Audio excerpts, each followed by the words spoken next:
Okay, so you're planning to travel to Australia. Now there's the usual top tourist attractions you can visit, of course. Sydney Harbour, the Great Barrier Reef, Queensland's Gold Coast, etc, etc. But if you're looking for something really Australian, totally different, something off the beaten track, the likes of which you can't experience in any other part of the world, well, we've put together some unusual holidays in Australia, in no particular order, for you to have a think about.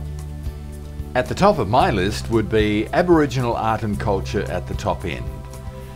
You'll need special permission to visit Arnhem Land, but it's definitely worth it.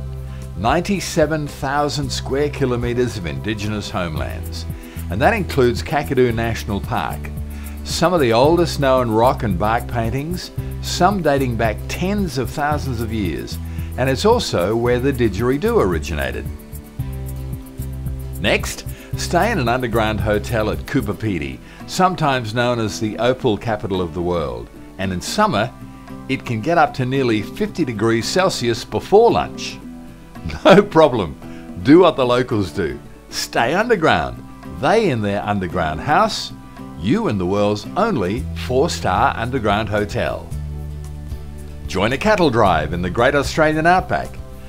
Well, you'll need to be fairly fit to take this on. Grab your swag and join the stockmen as they round up the cattle in the annual cattle drive on a property that could be as big as some European countries. Don't get lost though, you may never be seen again. Feed the wildlife at Australian Zoo, home of the crocodile hunter. Get up close and personal with deadly Aussie snakes, cuddle a koala, but never smile at the crocodile, especially when these huge beasts are being fed. Australia Zoo offers a truly unusual adventure of experiencing our unique animals, and all in one place. Fancy a day at the races? Thing is, this is probably a race that will live in your memory forever. A day at the Birdsville Races.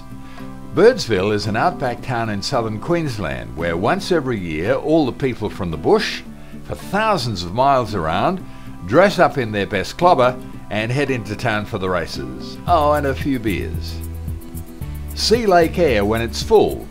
It doesn't always have water in it, but when it does, and when it's full, it can stretch for thousands of miles or kilometres. And suddenly the outback is teeming with all sorts of wildlife, with thousands of birds, drawn by huge schools of tens of thousands of fish. And yet, 6 months ago, it was a giant salt pan. And finally, Camp by a Billabong.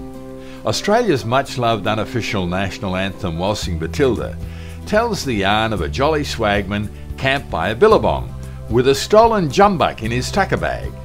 Now, never mind if you didn't understand a thing I just said. Trust me, that it's a very Aussie thing to do, to take a dip in a billabong on a very hot day. Just make sure there are no crocs in the water. So there are some suggestions if you're looking for an unusual holiday down under, all uniquely Australian and of course certainly way off the beaten track.